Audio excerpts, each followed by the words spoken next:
Hola amado, Dios te bendiga, buen día. Qué bueno saludarte en este momento. Deseo grandes bendiciones para tu vida. Hoy quiero invitarte a estudiar la palabra del Señor. Nos corresponde leer el capítulo número 4 de la epístola a Colosenses. Es el último capítulo de esta carta que Pablo envió a la iglesia de Colosas. Muy interesante los consejos que da aquí el capítulo 4. Igualmente que el capítulo anterior, capítulo 3, son consejos prácticos. Mira, el capítulo 2 habló sobre la teoría, es decir, buscar el conocimiento, buscar la teoría de Dios. Y luego el capítulo 3 dice hay que practicar una vida práctica, consejos prácticos interesantes. Y ahora el capítulo 4 una vez más continúa con esa temática. Recuerda que el apóstol, como te mencioné en el capítulo 2, creo que fue, el apóstol Pablo no dividía sus cartas, sus epístolas en capítulos. Eso sucedió tiempo después. Pero el apóstol cuando escribió toda una sola carta. Así que no cambia el tema, sigue en la misma temática de la vida práctica. Este capítulo exhorta a los creyentes a orar por él y por su ministerio. Allí el apóstol también insta a los creyentes a vivir sabiamente ante los no creyentes y a hacer uso de la oportunidad para compartir el evangelio. Envía saludos de varios hermanos, incluyendo a Tíquico y a Onésimo. También pide a los colosenses que saluden a los creyentes en la Odisea y que intercambien cartas, que la carta que envió a la Odisea la lean ellos también y que tan pronto lean la carta allí en Colosas, pues se la envíen a la Odisea para que se compartan los mensajes, porque es importante que este mensaje llegue a todas las personas. Y concluye la carta con una bendición y una firma personal. Pablo dice: yo, Pablo, de mi propia mano escribo esto, y les pide que oren. 3 aplicaciones interesantes podemos tomar de este capítulo. Primero, ora por los ministerios y los líderes para que puedan compartir el evangelio de manera efectiva. La obra de Dios se siga extendiendo por muchos lugares. Es el ruego, el pedido del apóstol Pablo aquí a los hermanos de Colosas, pero también a nosotros debemos orar para que el evangelio sea predicado en todo el mundo, para testimonio a todas las naciones. Entonces vendrá el fin. Segundo, vive sabiamente ante los no creyentes. Busca vivir de esta manera sabia y respetuosa y busca oportunidades para compartir el evangelio con esas personas. Tercero, mantén la comunión con otros creyentes. Es importante buscar esas oportunidades para mantener comunión con ellos y compartir la palabra de Dios con ellos también, que ellos conozcan la verdad de Cristo. Es importante que lo hagamos y sigamos así las pisadas de Cristo Jesús. Te invito entonces a leer el capítulo 4 de la carta a los Colosenses. Dice la Biblia: Amos, haced lo que es justo y recto con vuestros siervos, sabiendo que también vosotros tenéis un amo en los cielos. Mira que en aquel tiempo pues había esa práctica que era por cultura, la esclavitud. Habían amos y sus siervos. Hoy día hay empleados y empleadores. Entonces el empleador tiene muchas personas a su cargo, les está pagando un sueldo, pero aunque les está pagando un sueldo, no es dueño de ellos. Tiene que tratarlos con amor, con bondad, con respeto ante todos, sabiendo y teniendo claro, querido hermano, estoy hablando para un empresario, para una persona que tiene obreros. Ante todo debes saber que tú eres obrero de Cristo y como tú trates a las personas, así te tratará Dios a ti. Aquí nace la regla de oro: haz con los demás lo que quieres que hagan contigo. Es importante, querido hermano. No porque tú le estés pagando un sueldo vas a abusar de las personas. Recuerda que un día el Señor te demandará a ti, te llamará a cuentas a ver qué hiciste con las personas que tenías a cargo. Por eso trata con bondad, trata con respeto, sé justo y recto con vuestros siervos, sabiendo que también vosotros tenéis un amo en los cielos. Perseverad, dice el versículo 2, segundo consejo, perseverad en la oración, velando en ella con acción de gracias. Y ya no está hablando como tal de los siervos, de los amos, pero también los incluye. Tenemos que orar mucho. Tú, querido hermano, que tienes una empresa, que tienes muchas personas a cargo, le estás pagando un sueldo, gloria a Dios porque te ha bendecido por esto. Y ahora, ora mucho, clámale al Señor, sé una persona honesta, sé una persona decente, una persona justa, una persona bondadosa. Lamentablemente, muchos que empiezan a ganar dinero y empiezan a crear sus empresas y siguen creciendo y creciendo y tienen personas a su cargo, se vuelven toscas, testarudas, rudas con sus empleados y los tratan mal. Dan un testimonio terrible acerca de Cristo Jesús. ¿Qué les dirá Jesús a estas personas cuando venga a esta tierra? Cosas terribles serán para ellos. No han entendido que aunque tienen mucho dinero, son similares a aquella persona a la cual le están pagando. Esa persona también busca la gloria de Dios y tú también. O sea que los dos necesitan la misma porción, la misma cantidad del Espíritu Santo. Los dos necesitan salvación. Ante los ojos de Dios eres igual, querido hermano. Así que trata con respeto. Trata con bondad, trata con amor, sé justo, sé honesto con las personas que tienes a cargo. No los humilles porque tú les pagas o porque tú ganas más que ellos o porque tú eres el patrón. No humilles a las personas. Trata como Dios te trata a ti, con amor. Recuerda que tú también eres mayordomo. Aunque tengas mucho dinero, no eres más que un mayordomo de los bienes de Dios. Lo que tienes no es tuyo, es de Dios. Y tú tienes que administrarlo porque es un mayordomo del Señor. Así que un día el Señor te llamará a cuentas. Dedícate a la oración, velando en ella con acción de gracias. Y luego incluye algo allí el apóstol a los hermanos de Colosas. Mira que esto se los está aconsejando tal vez porque allí en Colosas habían muchos siervos, o muchos amos más bien, que estaban oprimiendo a sus siervos, que estaban tratándolos mal, que les estaban imponiendo cargas más pesadas de las que debían llevar. Y entonces Pablo, corrigiendo esto, les escribe y luego les dice para que incluyan en sus oraciones, versículo 3, orando también al mismo tiempo por nosotros, para que el Señor nos abra puertas para la palabra, a fin de dar a conocer el misterio de Cristo, por el cual también estoy preso.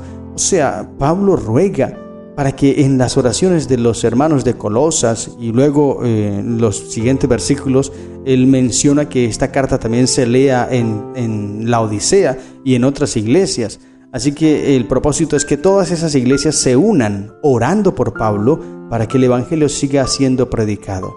Querido hermano, hoy tú y yo debemos seguir orando por aquellas personas que tienen la responsabilidad de predicar el evangelio de Cristo, de predicar, son misioneros, están llevando el mensaje a lugares donde no hay evangelio, pero también que están predicando en otros lugares donde hay presencia adventista y se está extendiendo el evangelio. Hay que orar por todos estos predicadores. Hay que orar por nuestros pastores, hay que orar por nuestros líderes, ancianos de iglesias, predicadores, laicos, todos, para que el evangelio de Cristo, querido hermano, pueda seguir creciendo. No podemos ser egoístas, orando y pidiendo solamente por nosotros y para nosotros. No, hay que orar para que el evangelio llegue a muchas más personas. Mira ese pedido del apóstol. Versículo 4 dice, para que lo manifieste como debo hablar, es decir, a orar. Él dice, oren por mí, para que yo pueda manifestar el evangelio de Cristo como debo manifestarlo y la gente lo entiende y lo acepte. Y luego el versículo 5, un consejo muy importante para tener en cuenta, querido hermano. Versículo 5 dice, andad sabiamente para con los de afuera, redimiendo el tiempo.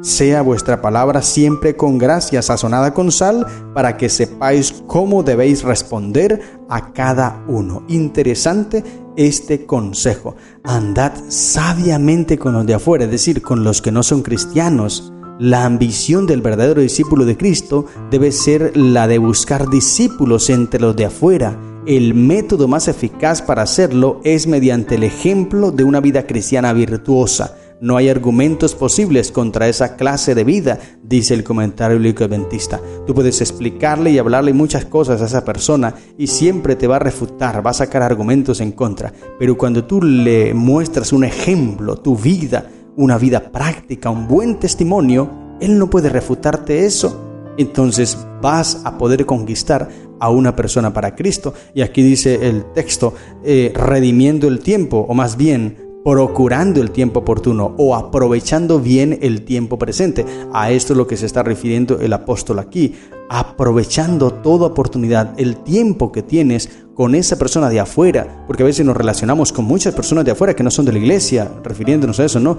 Y tal vez en el bus, tal vez en el trabajo, son vecinos nuestros y llevamos mucho tiempo hablando, relacionándonos con ellos, pero a veces perdemos el tiempo porque no lo aprovechamos, no les compartimos el evangelio. Y es lo que el apóstol dice: aprovechen el tiempo y lleven el mensaje de salvación a esas personas.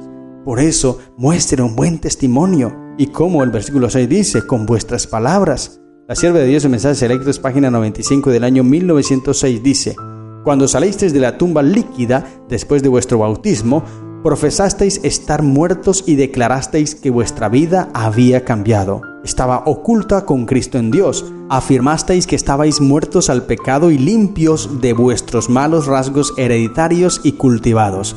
Al participar del rito del bautismo, prometisteis delante de Dios permanecer muertos al pecado. Vuestra boca debía permanecer como una boca santificada y vuestra lengua como una lengua convertida. Hablaríais de la bondad de Dios y alabaríais a su santo nombre. Por lo tanto, habíais de ser una gran ayuda y bendición para la iglesia. Interesante. Esto es lo que debemos hacer. Vivir el evangelio de esta manera. Mira esos consejos tan importantes que el apóstol nos deja aquí. Experimentemos esto en nuestra vida, querido hermano, y mostremos así el amor de Cristo Jesús. Como dice Corintios, 2 de Corintios 2, debemos llevar, reflejar, irradiar por todo lugar donde vayamos el olor del conocimiento de Dios. Una vida llena de devoción, una vida práctica, un buen testimonio. Y luego del versículo 7 en adelante, el apóstol ya se centra en las salutaciones finales, en despedir a la iglesia, en pedirles que sigan orando, en pedirles que lean esta carta a los hermanos de la Odisea y a otras iglesias. Y menciona allí, versículo 7, dice: todo lo que a mí se refiere os lo hará saber Tíquico, amado hermano y fiel ministro y consiervo en el Señor, el cual he enviado a vosotros para esto mismo, para que conozca lo que a vosotros se refiere y conforte vuestros corazones. También menciona a Onésimo y a Aristarco. Estas dos personas, lo que es Tíquico y Onésimo había sido antes indigno de confianza, pero ahora su vida había cambiado completamente, y por eso le dice uno de vosotros. Onésimo era de Colosas y como cristiano ahora pertenecía a la hermandad de los creyentes, y Tíquico pues era de Éfeso, allí lo conoció el apóstol. Y mira que Pablo les confió a estos dos, a Onésimo y a Tíquico, el mensaje que debía ser entregado oficialmente, para mostrar que tenía plena confianza en la conversión e integridad de Onésimo y pues también de Tíquico. Interesante. Ahora, Aristarco era compañero de Pablo, oriundo de Tesalónica. Esto lo leemos allí en el capítulo 27 de Hechos, allí lo pudimos ver. Y en el capítulo 19 de Hechos vimos que Aristarco estuvo presente cuando se forma el tumulto en Éfeso. Pero pues a estas personas que eran compañeras de Pablo, y menciona muchos más, por ejemplo dice Jesús llamado el Justo, es la única vez que se menciona este nombre.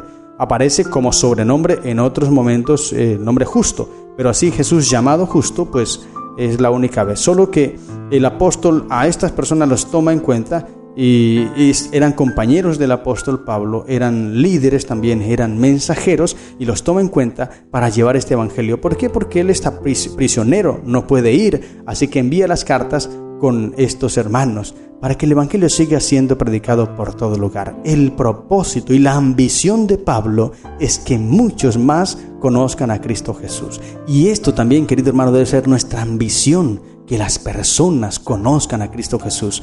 Pon tus ojos, como lo leímos en el día anterior, pon tus ojos en las cosas de arriba y no en las de la tierra.